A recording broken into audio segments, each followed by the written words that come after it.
Tell me why Biden did all my work for me last night in his big farewell address, because I was fully prepared today to go through the transcript and then kind of draw some comparisons to previous farewell addresses. And I was specifically like, ooh, a really famous one that I might want to tell people about on TikTok is Eisenhower's big farewell address, warning of the military-industrial complex. Tell me why Biden just full on did an Eisenhower. He literally warned us about the tech-industrial complex and he mentioned Eisenhower. Do my work for me. Thanks, bro.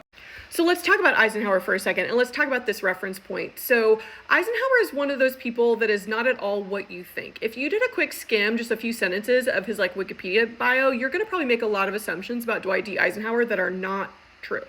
Yes, he was a military guy. He was the general who was the head of all the Allied forces in Europe during World War II. He's the one who was the commander over D-Day, right? But when he comes back and he runs for president, yes, he's a war hero, but he wants to make sure he's seen as a civilian, right? He does not want to be seen as part of this ongoing relationship between the military and the government, because this is a new thing that's happening in the United States in the 1940s.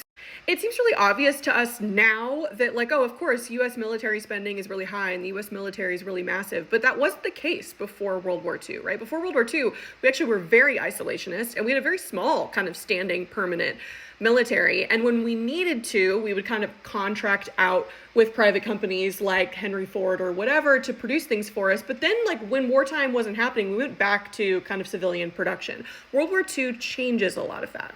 Our economy was like a shell of itself in the 1930s, right? We were going through the Great Depression. We were trying to build back. FDR was trying to do what he could to kind of spark spending and spark kind of economic output. But really there wasn't a market for us, and there wasn't a thing that we could make that people needed until World War II started. And all of a sudden we realized that all those empty factories could make military goods. They would have this massive audience around the world who would buy them from us, pay us back maybe later, and we had a built-in market. And so what happens is that our kind of empty shell of an economy gets filled with military production during World War II. When World War II ends, we have a decision to make. Do we want to keep going with military production, or do we want to kind of ease off and encourage these private companies to go back to producing whatever they were producing before? And with that, maybe risk falling back into the Great Depression.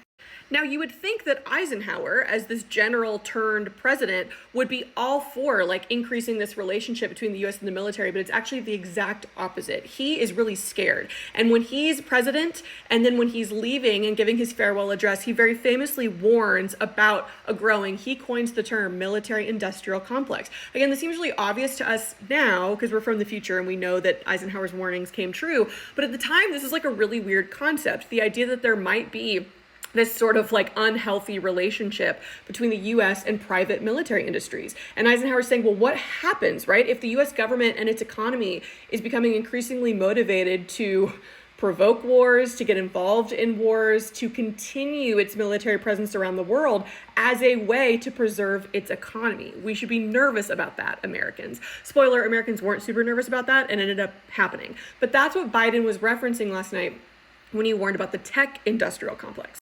What happens when the U.S. government gets in bed with these tech companies and all of a sudden they're maybe more motivated to promote their policies, their goods, their whatever, than they are concerned about, let's say, the privacy, the security, the data of its citizens?